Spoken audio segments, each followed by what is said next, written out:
এক এলাকায় একজন বাদশাহ ছিলেন। ওই বাদশার একজন বিশ্বাস্ত উজির ছিলেন। তো এই উজির বাদশাহ যা কিছু করতেন সবসময় সে বলতেন যে আল্লাহ যা করে ভালোর জন্য করে। এই উজির সবসময় এই বাদশাকে বলতেন যে আল্লাহ যা করে ভালোর জন্য করে। তো একদিন বাদশাহ তার উজিরকে নিয়ে হরিণ দেওয়ার জন্য বনে গিয়েছেন। যাওয়ার পরে ওখানে কিছু মানুষের গোশত খায়।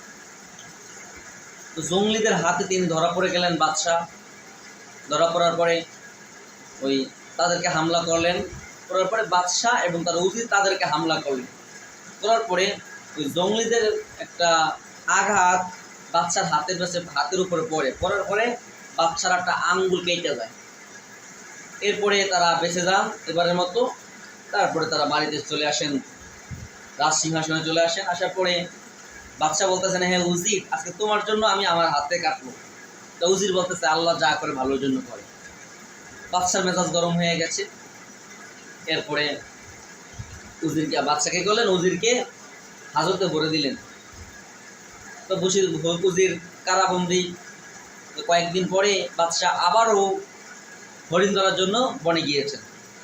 এবার সে একা গিয়েছে। যাওয়ার পরে তাকে আবার জঙ্গলিরা হামলা করলেন। করার পর দেখতেছেন যে তার শরীরের ভিতরে একটা কাটা জায়গা আছে। জঙ্গলিরা ওই রকম মানুষের জবাই করে খায় যাদের শরীরে কোনো কাটা থাকে না, কাটা ছিঁড়া দাগ থাকে না। তো বাদশা কি করলেন, এবার মতো বেঁচে গেল।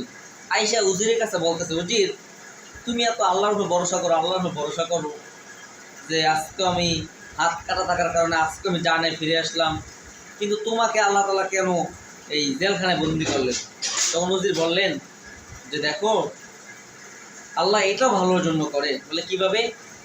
তখন সে বললেন যে বাদশাহ, এবার যদি আপনি আমাকে কারাবন্দি না করতেন তাহলে আজকে আমাকে আপনি আপনার সঙ্গে নিয়ে আপনি এই